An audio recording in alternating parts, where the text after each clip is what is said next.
দেখ, আমি মানুষে কেন গুতাই সবসময় সার্টিফাইড হেলমেট ইউজ কর, সার্টিফাইড হেলমেট ইউজ কর, সার্টিফাইড হেলমেটের খুব দরকার। কেন গুতাই তার পিছনে একটা রিজন আছে। রিজনটা হইতেছে যে আমার খুব ক্লোজ অনেক ভাই ব্রাদার আমি হারাইছি।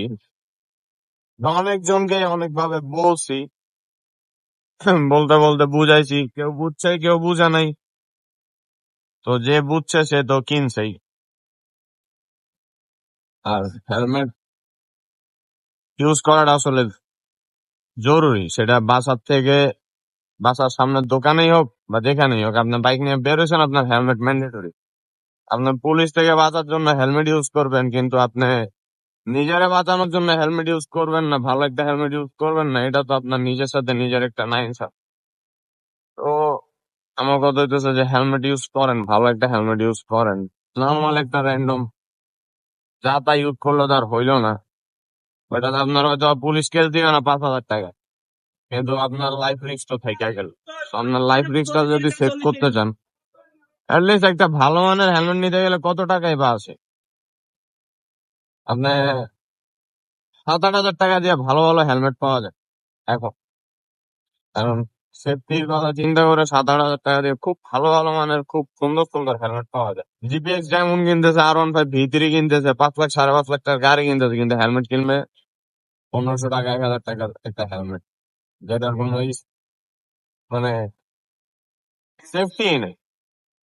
অ্যাটলিস্ট একটা মেইনটেনেন্স বলতে একটা কথা আছে, যে আমার গাড়ি যদি 130-140 উঠে, তাহলে আমি 1,500 টাকার হেলমেট দিয়ে কেমনে নিজেরা বাঁচাবো? যদি আল্লাহ না করো যদি একটা কিছু হয়ে যায়, তাহলে কেমনে বাঁচাবো? আমি গাড়ি চালাইতেছি হায়ার সিসি, বাংলাদেশে বলতে গেলে তো হায়ার সিসি আর কি, 250 সিসি মাত্র ঢুকতেছে, 300 সিসি ঢুকলো, 250 সিসিও ঢুকলো।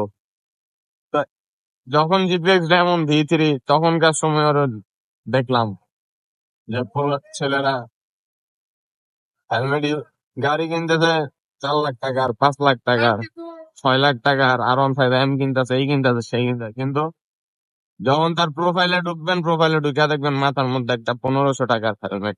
তখন আপনার মেজাজটা কি খারাপ হবে না? এগুলার বুঝাইতে যাবেন, উল্টা বুঝ দিবে আপনারে যে হেলমেট লাগে নাকি।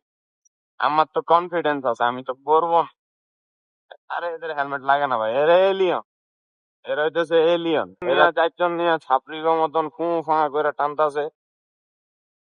আরেকটা জিনিস, যে জিনিসটা খারাপ লাগে সেটা হইতেছে যে তারা খুব হাই স্পিডে গাড়ি টানুক, যা খুশি তা করুক, এই যে স্পোর্টস বাইক যারা চালায়, কিছু কিছু ভিতরি আছে, কিছু কিছু ডেমনও আছে, টেনার লুকিং গ্লাস লাগায় লাগায় এটার বইটা রাখে। তাহলে ভাই লুকিং গ্লাসটা লাগাইছেন কি জন্য?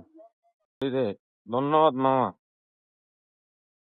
তো এই হলো, আমি আসলে কোনো টপিক নিয়ে কথা বলতেছি না, জাস্ট র্যান্ডমলি গাড়ি চালাইতেছি, আপনাদের সাথে কথা বলতেছি, আড্ডা দিতে ইচ্ছা করতেছে, আড্ডা দিতেছি, দ্যাটস ইট। এনে কোনো টপিক্স নাই, কিছু নাই, যার যেটা ভাল লাগতেছে, চোখে যেটা পড়তেছে এটাই কথা বলতেছে। চলতেছে, চলবে, এভাবেই চলতেছে। কেউ সেফ হবে, কেউ সেফ হবে না। অনেক ভালো ভালো, অনেক হাইলি এক্সপেরিয়েন্স পার্সন দেখছি হেলমেট না থাকার কারণে মারা গেছে স্পট ডেথ। নিজের চোখের সামনে নিজের ফ্রেন্ডের দেখছি, অনেকজনকে দেখছি। তো মানে কি, কাউরে কিছু বোঝানো নেই। আপনি বলবেন, দেখবেন শুনবেন না, কিছু না, উল্টা আপনার সাথে কথা কাটাকাটি করবে। এটাই হচ্ছে তাদের মেইন ফ্যাক্ট। আবার অনেকে আমার জিজ্ঞেস করে আমি স্লো রাইড কেন করি। অলিতে গলিতে স্লো রাইড করি, এই যে কিছু মহারাজ আছে, এদের ঊর্ধ্বতন কিছু মহারাজ আছে, যারা মনে করেন যে ছোট বাচ্চার হুটহাট কথা নাই বার্তা নাই, দিবে দৌড়।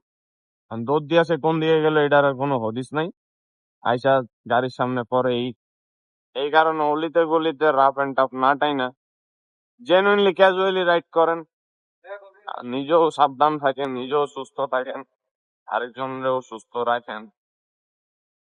কোনো দরকার নাই কারোর ক্ষতি করার, কারোর ক্ষতি করে কোনো বেনিফিট নাই। বক বক করতে করতে আমার গলা শুকাই যায়, কিন্তু রাস্তা ফুরাইতেছে না। গন্তব্যে এখনো পৌঁছাইতেই পারতেছে, গন্তব্য আসবে কবে? এতটুকুই কথা। কারো কোনো কিছু জানা থাকলে বা নিজের যদি আমার পার্সোনালি কোনো ভুল হয়ে থাকে ক্ষমা করে দিবেন। ততক্ষণ পর্যন্ত সবাই ভালো থাকেন, সুস্থ থাকেন, শান্তিতে থাকেন। প্লিজ।